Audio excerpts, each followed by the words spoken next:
सोचा कि आज जल्दी उठकर पढ़ाई की जाए, जल्दी उठने की कोशिश की, नहीं उठ पाए। सोचा कि मन लगाकर पढ़ाई की जाए तो पढ़ाई में मन ही नहीं लगा। फिर सोचा कि आज रात भर जागकर पढ़ाई की जाए तो कब आंख लग गई पता ही नहीं चला। पता ही नहीं चला मेरे दोस्त कि कब तुम्हारी जिंदगी बर्बाद हो गई।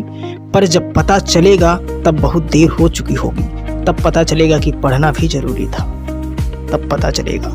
लेकिन अभी तो थोड़ी सी देर मोबाइल चलाना जरूरी है, थोड़ी सी देर मोबाइल चलाना जरूरी है, थोड़ी सी देर टीवी देखना जरूरी है। दोस्त का फोन आ गया, उससे बात करना भी जरूरी है। फेसबुक, इंस्टाग्राम, टिकटॉक पर नज़र मारना भी जरूरी है मेरे दोस्त। शाम को दोस्तों के साथ क्रिकेट खेलना भी तो जरूरी है। छोटी छोटी चीज़ें बड़े बड़े कामों को रोकने की वजह बन जाती हैं, वजह बन जाती हैं मेरे दोस्त। यह बेवजह की चीज़ों को अपनी ज़रूरी कामों की लिस्ट से अभी निकाल कर फेंक दो, क्योंकि यह काम ज़रूरी नहीं, तुमने इसे ज़रूरी बना लिया है, तुम्हें इसकी लत लग गई है मेरे दोस्त। इसलिए इन सब चीज़ों से जो थोड़ा बहुत समय बच जाता है वह पढ़ाई को मिलता है। सही समय पर उठाया गया छोटा कदम, सही समय पर उठाया गया छोटा कदम भविष्य की बड़ी समस्याओं से बचाता है मेरे दोस्त, भविष्य की बड़ी समस्याओं से बचाता है। सुबह नींद नहीं खुलती है तो रात भर मत ठान लो कि आज का सूर्य उदय देखकर ही जागो, चाहे रात भर जागना पड़े। जब तक चैप्टर कंप्लीट नहीं कर लूँगा खाना ही नहीं खाऊंगा, क्योंकि तुम्हारे लिए कुछ भी जरूरी नहीं होना चाहिए, कुछ भी नहीं, ना खाना, ना पीना, ना सोना, ना ही सोचना। क्योंकि जब सोचने लग जाओगे तो कब भटक जाओगे, कब अपनी किताब को बंद करके ख्यालों के दुनिया में खो जाओगे पता ही नहीं चलेगा मेरे दोस्त। और फिर अफसोस करोगे कि मुझसे नहीं होगा। तुमसे ही होगा मेरे दोस्त, तुमसे ही होगा। दिन में 2 घंटे पढ़कर कोई बहुत बड़ा तीर नहीं मार लिया है, दिन में 24 घंटे पढ़ने की ठान लो।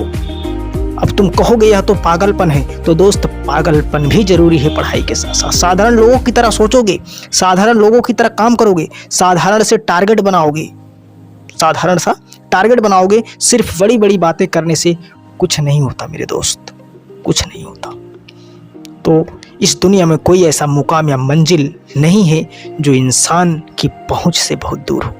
Bill Gates, Steve job, Michael Jackson, Sachin Tendulkar, Nelson Mandela, जितने भी सफल और इतिहास बदलने वाले लोग इस दुनिया में हुए हैं, इन सभी लोगों की सफलता का राज क्या है? कभी ये नहीं सोचा कि मैं ये काम नहीं कर सकता, बल्कि इन्होंने अपने मन में सोच लिया था कि सिर्फ मैं इस काम को ही कर सकता हूँ और मेरा इस दुनिया में जन्म ही इस काम को करने के लिए हुआ है। इनके इसी विश्वास ने इस दुनिया के सबसे सफल व्यक्तियों में से एक बना दिया इनको। इंसान जो भी चाहे कर सकता है, बस ज़रूरत है एक दृढ़ सोच की और कभी न टूटने वाले हौसले की, कभी न टूटने वाले हौसले की। दोस्तों, अगर आपने भी कुछ मुकाम या लक्ष्य अपनी ज़िंदगी के लिए बनाया है तो बिना कुछ सोचे समझे, बिना किसी की सुने उस लक्ष्य को, उस मुकाम को हासिल करने के लिए पूरी शिद्दत से जुट जाइए और अपने मन में ये निश्चय कर लीजिए कि जब तक मैं इस लक्ष्य को हासिल नहीं कर लेता किसी के रोकने से भी नहीं रुकूंगा। इस वीडियो में कही गई बातों से आप सहमत हैं तो इसको ज़्यादा से ज़्यादा शेयर करके हमारे इस प्रयास का हिस्सा बनिए। गाइस, इस दुनिया में कुछ भी पाना असंभव नहीं है, बस आप सकारात्मक सोच के साथ अपने लक्ष्य की तरफ बढ़ते चलिए, आपको सफलता अवश्य मिलेगी।